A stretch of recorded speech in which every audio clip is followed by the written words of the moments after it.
Bonjour à toutes et à tous et bienvenue dans ce nouveau tutoriel InDesign dans lequel aujourd'hui on va voir comment préparer un gabarit pour une pochette à rabat. C'est une demande qui m'a été faite par une personne d'un organisme de tourisme, d'un office de tourisme, qui doit réaliser une maquette que vous avez ici, d'ailleurs que je vais faire tourner dans le bon sens. Donc c'est une pochette à rabat d'une dimension qu'elle m'a indiquée, avec les dimensions des rabats, et on va voir comment à partir de ce petit croquis, on va venir paramétrer le fichier pour pouvoir le travailler et pour ensuite pouvoir l'imprimer. Vous allez voir que ce n'est pas très compliqué, c'est un coup à prendre, mais une fois que vous aurez compris le principe, il n'y a plus qu'à mettre en place. On attaque ça tout de suite donc dans la suite du tutoriel. Petit avant-propos que j'ajoute à toutes mes vidéos, si vous êtes un habitué de la chaîne, vous avez l'habitude, pour les nouveaux, bienvenue. Ce petit avant-propos, c'est surtout pour vous rappeler que si je parle un petit peu trop vite durant les vidéos, vous pouvez définir un timing différent de celle-ci. Pour cela, en bas à droite du navigateur, ou plutôt du lecteur de vidéos, que ce soit sur tuto.com ou sur YouTube, vous pouvez venir cliquer sur le petit chiffre ou la roue crantée et définir un timing différent. Vous pouvez l'augmenter jusqu'à 2 fois, ce qui va accélérer mon débit de parole et ma souris, ou le ralentir jusqu'à 0,5, ce qui va ralentir le tout de 50%, ce qui permet d'avoir un débit qui sera beaucoup plus fluide et qui conviendra peut-être mieux à votre apprentissage. À vous d'adapter suivant ce que vous souhaitez et préférez. C'est difficile pour moi de m'adapter au timing de chacun, donc des petits outils ici vous permettent de le faire à ma place. On attaque maintenant donc cette vidéo dans la suite, donc, enfin plutôt cette astuce dans la suite de cette vidéo. Attaquons donc la création de ce gabarit, donc comme je le disais précédemment, pour ce document qui permettra de remplir, ou plutôt de ranger, des feuilles A5.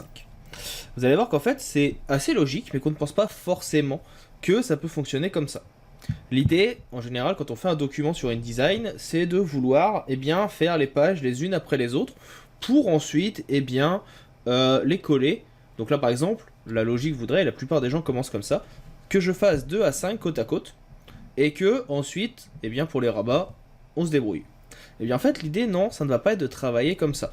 En tout cas, mon idée pour moi, pour réussir un document de ce type et qui soit comme il faut, ça va être de venir soit créer plusieurs types de rabats, soit plusieurs feuilles les unes à côté des autres de tailles différentes, soit tout simplement de venir paramétrer un énorme document, une énorme planche, dans laquelle je viendrai recréer mon gabarit dans lequel je viens travailler.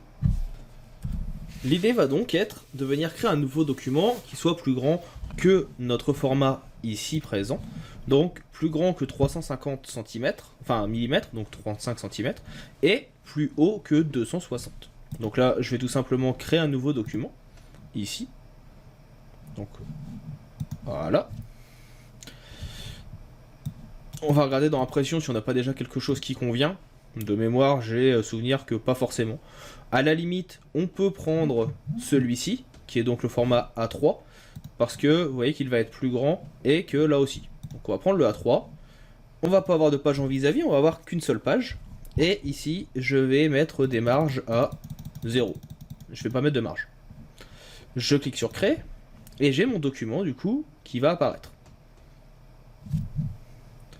Le document ainsi créé, il va permettre de venir créer notre pochette à rabat.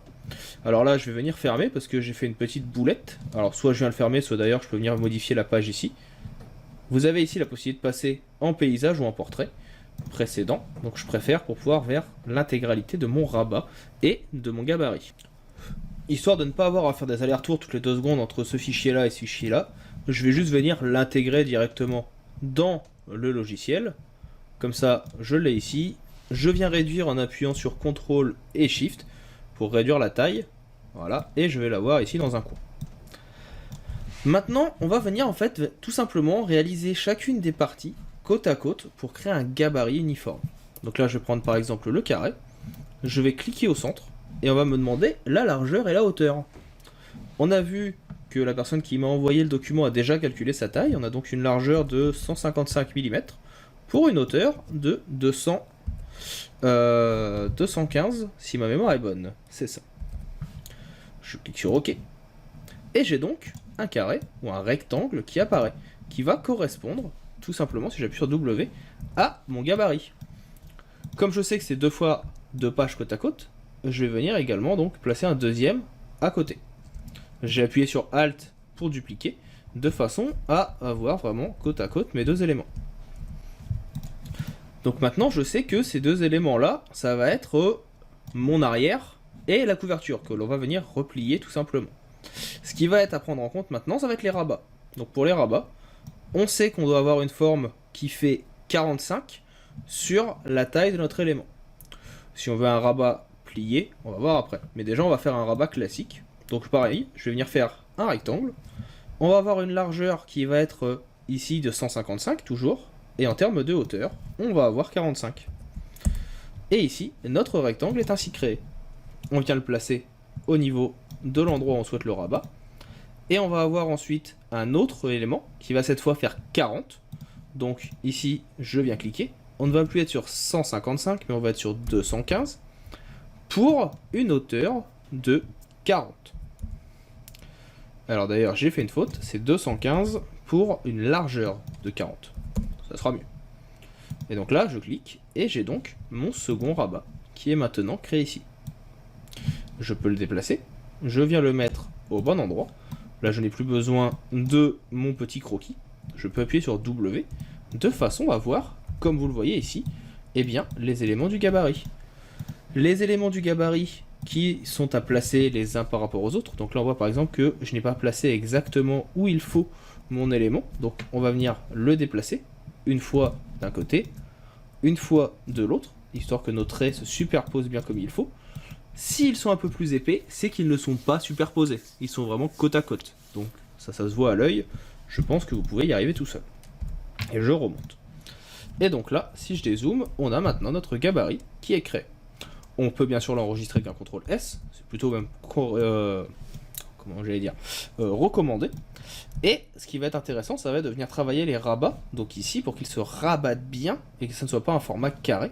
Pour ça, on va prendre la petite flèche blanche, qui est ici. On va pouvoir venir sélectionner juste un point, donc là je sais que ça va être ce point-là. Je le sélectionne, et je peux venir, tout simplement, en appuyant sur la touche Shift, et sur la flèche de gauche, eh bien, rabattre mon élément. À chaque fois que je vais appuyer sur Shift, et sur la flèche de gauche, je vais le rabattre de 10 mm. Donc là, vous voyez, pas 10 mm d'ailleurs, c'est 2 mm. Donc là, 2 mm, là, 4, 6, 8, 10. Je viens faire la même chose de l'autre côté, je clique sur le point qui est maintenant à gauche, j'appuie sur Shift, et sur la flèche de droite, et 2, 4, 6, 8 et 10. Et j'ai maintenant créé mon rabat, avec, ici, l'effet donc de pliure. Et on va faire la même chose sur le coin qui est ici, sauf que cette fois ça va être la flèche du haut. 1, 2, 3, 4, 5. Et la même chose avec celui de là, avec la flèche du bas. 1, 2, 3, 4, 5. Et mon gabarit est maintenant créé. Et pour que ce soit beaucoup plus simple, ce qu'on va faire, c'est qu'on va venir dans, non pas page, mais dans calque. Ici on a bien tous nos polygones. On va venir sélectionner calque 1, et on va le renommer gabarit, tout simplement. Et je vais venir maintenant le cacher, ou plutôt le bloquer. De cette façon, si je crée un nouveau calque maintenant, qui est mon calque 2, ça sera visuel. Et imaginons que je souhaite ajouter un visuel. Je vais aller chercher une photo dans mes tutos. Donc ici, on va avoir par exemple cette photo. Alors laquelle on va prendre? Une photo qui est pas mal. Voilà, le flamant rose, j'aime bien, il est mignon. Je l'intègre. Donc là, vous voyez qu'il est plus grand que la composition. Je fais Alt, CTRL, Shift, CTRL. Je peux même appuyer sur Alt pour venir centrer petit à petit. Et on peut venir ici donc réduire la taille de notre flamant rose de façon à ce qu'il vienne rentrer dans la composition. Et maintenant, quand je l'ai ici, je sais que ce flamant rose, si je viens l'ajouter dans mon visuel, s'il rentre dans cette partie-ci, cela veut dire qu'il sera donc dans cette partie du gabarit. Et bien sûr, c'est à vous après de paramétrer votre design comme vous le voulez. Petite chose, là on voit que le gabarit, du coup, il apparaît en dessous de mon visuel. Ce qu'il faut faire, c'est que le calque gabarit, vous le mettiez toujours au-dessus.